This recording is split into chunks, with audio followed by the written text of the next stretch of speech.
If you are familiar with the Macross or Robotech animated series or shows, so this is one of the figures that belong to one of the animated series.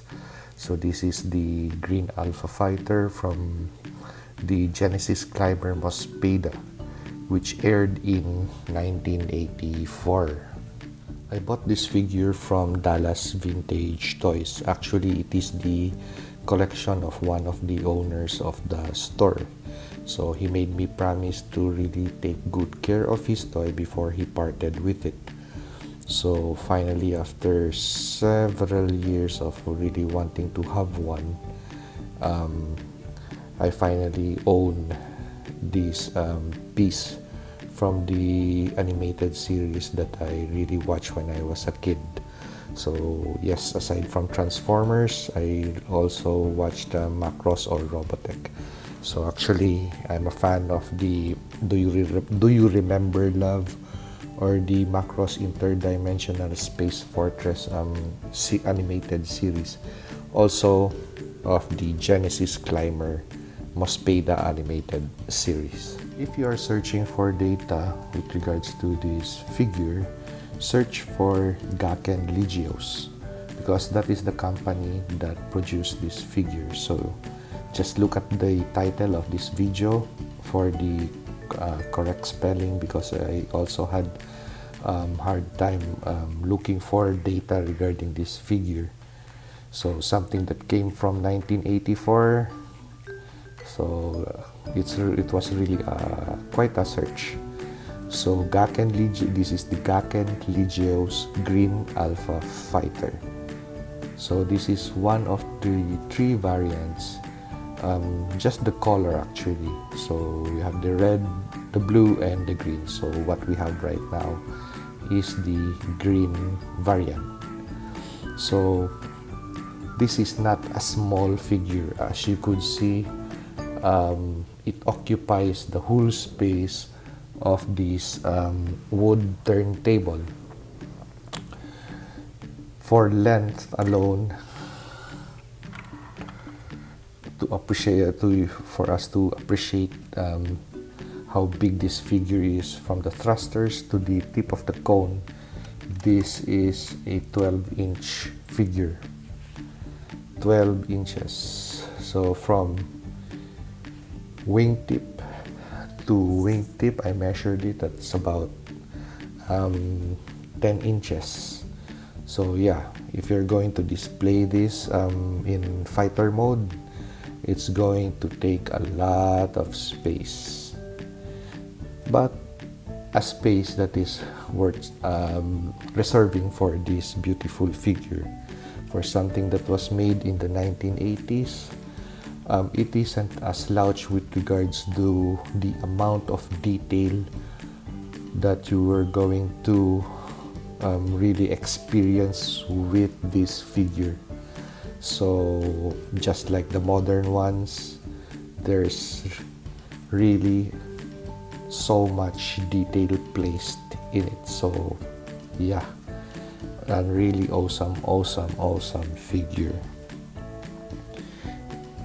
Just like, of course, this is the original piece, so I can't say just like, because this has metal landing gears, spring-loaded ones,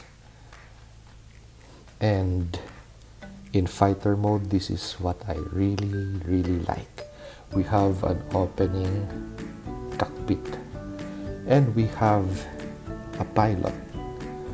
So awesome figure. So this is one of the three modes that we have for this figure. So this is in fighter mode or aircraft mode. If you're familiar with the Robotech or Macross animated series mechanized infantry, you would be familiar with this form. So what we have right now is the Guardian or the Diver mode. So it's a mixture of the robot form and the aircraft form. The only thing that you can't do with this figure is rotate the hands. So it only stays in that single position. So if you're going to use the rifle with it, which is this one, which is really a good copy of the one that we have on the show, and this is spring loaded, so it fires a projectile.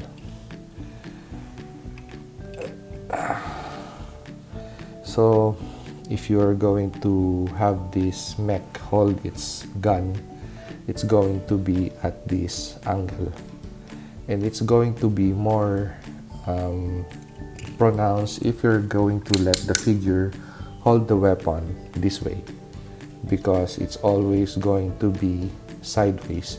You cannot let this guardian mode or diver mode to hold the weapon this way. It's always going to be on the side because we don't have rotation for the hands. This is the last form of the Alpha Fighter, which is the soldier or the battloid mode. So this is still not a small figure when it is transformed, so it would take a lot of space if it's in fighter mode or in jet mode, and still it would take a lot of space in diver or guardian mode, and it would take a little bit of space in soldier or battloid mode or form. So how does he compare with Build-A-Figure piece from Marvel Legends? So we have Mr. Hyde, which is an 8.5 inches tall figure. 8.5 inches tall from the top of Mr. Hyde's head cover. So we could see that this Alpha Fighter still towers over the Mr. Hyde figure. In terms of articulation, we have a little bit of articulation on the head. So we don't have any form of articulation on the waist, zero articulation on the waist. We have articulation, a little bit of articulation on the leg because of transformation. We have a bend on the knee. We also have a little bit of articulation on the foot areas. We have a bend on the elbows, cut on the biceps, and rotation for the shoulders. So that's it for articulation for this 37-year-old figure. So if you happen to own one, don't let go of it. Treasure it, because this is really a part of our childhood. Or if you own it because you inherited it from your father, then please do take good care of this toy, because it's a really good piece, something that you could pass on to your kid one day. So yeah, so after several years of searching for one, because I did not had the chance to own one when I was in grade school. When I was a kid, I only played with the toys of my classmates. So we would trade toys. I would trade what I have as a toy, and they would let me borrow their toy. So I only played with this figure because my classmates or my friends owned it. So yeah, that's it. So right now, I'm the proud owner of a 37-year-old Alpha Fighter. And I think this is the last time that I'm going to really transform this figure, because I'm going to keep this figure in its last form for display or in storage. So it's going to be always in its soldier or battloid form. So whenever I would want to see this figure, maybe some in its diver or in fighter mode, I'm just going to watch this video, because this is a very delicate piece. So if you like this video, like, comment, and subscribe.